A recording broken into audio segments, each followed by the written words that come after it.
This is such a classic silver bar design. I'm going to show you how I made these silver bars.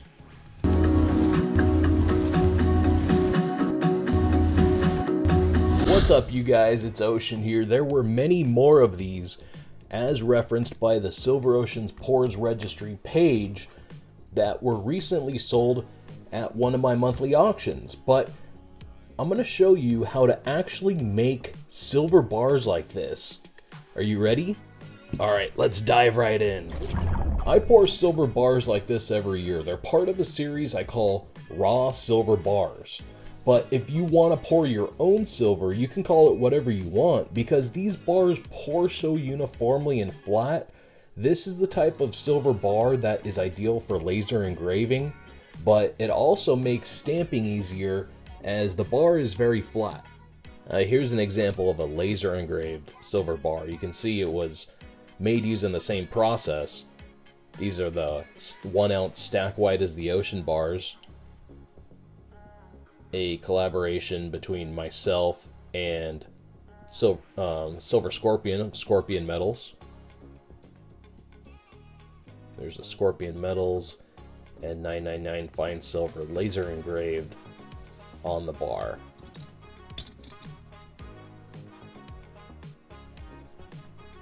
So you'll see that when pouring bars like this, you have options. The steel mold can be adjusted to make the bars thinner or wider. Then you can cut the bar down to whatever size your heart desires.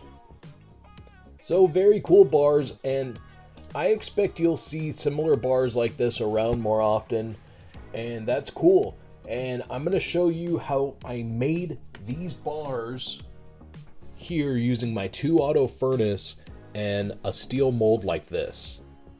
I have the torch going and my little oven to keep my mold warm has just been unpacked, and here comes the crucible and the silver being poured. A little bit spilled out, but that's okay. I probably chose to include my 2 worst pours as far as spilling silver in the video, but so anyway, you can see the real deal. Here's the second. Oh, that's right, the second I had to go back for more, and I was wondering if the silver was going to be attached, and I inspected the bar and it was well secured.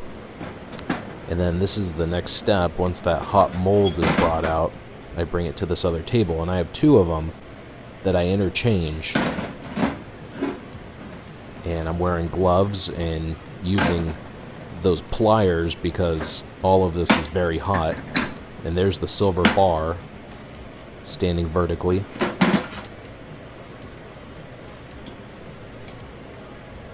And I think that's the one that was poured in 2 parts, and it came out well. And then I have a little quenching bucket there down in the corner full of water just to cool it down. And now the process starts all over. Of course, the first pour, when handling these molds, they'd be cold and I can just use my hands with no gloves to put it together.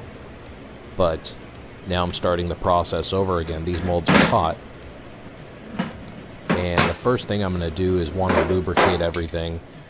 I spray these down, and the clamp that's used for the mold also has a high heat lubricant in the threads of that screw. So there's the base of the mold, and the second half. I'm tapping it back and forth because sometimes there's a little bit of silver that's attached, and I want to make sure that the mold closes flush. There's no silver there impeding that flow. And you can see a little bit of silver there at the base of the table, right up against that brick right there. This is my perfect silver bar, so it's my tool that I use to measure for all the other ones to be poured after. And now I have the size measured, I know what width I want, and that's what I'm shooting for.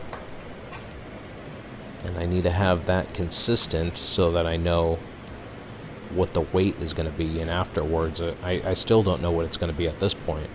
Afterwards, I have to cut it, and then I can weigh it and see if it came out to the proper weight. If not, I just remelt it. And here is the end result after pouring. It does have the stamp on the obverse at this point. And what I'm going to demonstrate in this scene is stamping the reverse of the bar down across the bottom of the bar. It's going to say 999 silver 1.5 OZT. And I'm getting my steel dies out. They're all lined up. You can see them on the right. And then I have some of last year's raw silver bars laid out there right in the middle of the frame. I'm just looking at those and ensuring 999 silver 1.5 OZT. That's what I'm going to put on all of them and not stray from that. I'm keeping that on my mind as I'm swinging that hammer and moving through it. All right. I haven't heard of this, but in case there's been any doubt that I do my own pours, that was clearly me pouring, and I know how to swing a hammer. The silver I pour is cataloged on what I call the Silver Oceans Pours Registry page. There's a link to it on my YouTube channel main page. That is where you can check out all the different pours I've done, including with photos. And as many of you may know, I was recently named the brand ambassador for 2-Auto electric melting furnaces.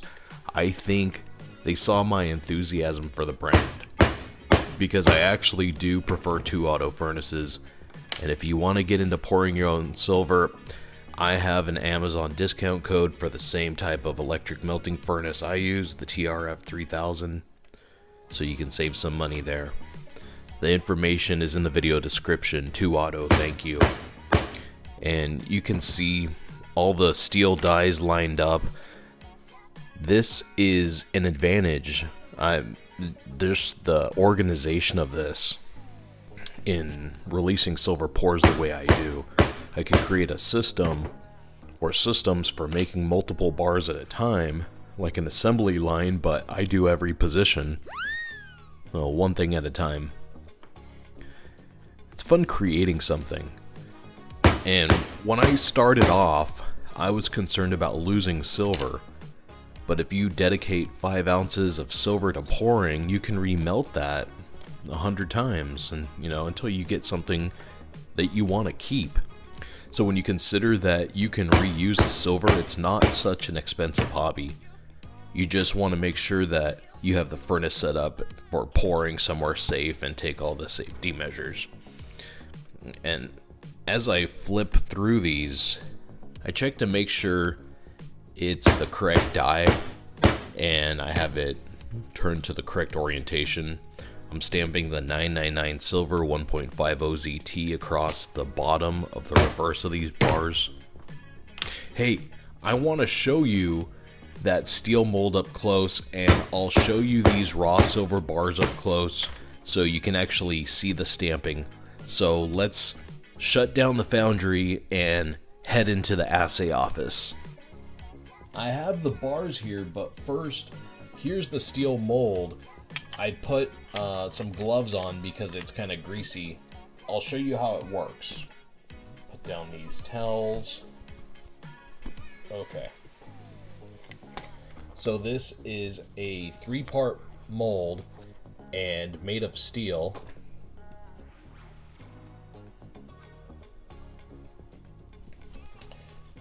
And so this side aligns with this, and you can see the edge on here and the edge on here. That keeps all the silver in.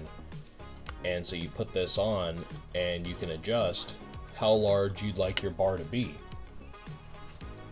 And so, for example, when I was pouring, I had a test bar that was the perfect size, and I would line it up like this and measure it, then take out the test then know that it was still that same size. And then bring in the clamp, that's the third part. And it's all very hot during this process. So I'm wearing the gloves that I use for pouring silver. Then eventually I'll put this on. See, it just clamps around. Tighten this down.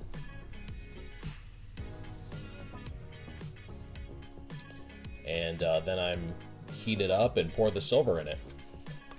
That's how this mold works. It's also reversible, and you can do the same thing the other way. And pour like silver wire, and then you can make whatever you want out of it. And there's different gauges on there. So that is the mold and how it works. I'll show you the bars. I'm sure you guys want to see the bars. I'm going to take these gloves off. Here's some of the 2024 raw silver bars with the Barber obverse privy mark. Here you can see it. This particular example is number 69. Very nice. I'm just picking these randomly. This looks like it might be 75. And this is what I was stamping when I was out there in the foundry. 999 silver, 1.5 OZT.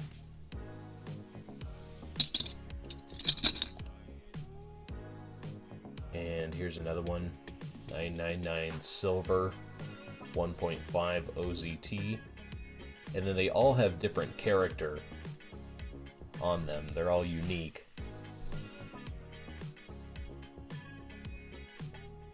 And this looks like it might be 73. And then here's an example from last year. This is 2023's privy mark, the Morgan dollar, and this one is bar number 48. And then I came in with 2024 with the Barber privy. So this year in 2025, you'll see a new privy, and these bars come out at the end of the year. These raw silver bars are my last release of the year. Thanks everyone. If you want an electric melting furnace, toauto is the best affordable option. And I use their new upgraded model, the TRF 3000. That gets even hotter. It gets up to 1150 degrees Celsius. And that helps a lot in pouring. Use the Amazon discount code in the video description to save some money on your new electric melting furnace today. Thank you, everyone. Stack wide as the ocean.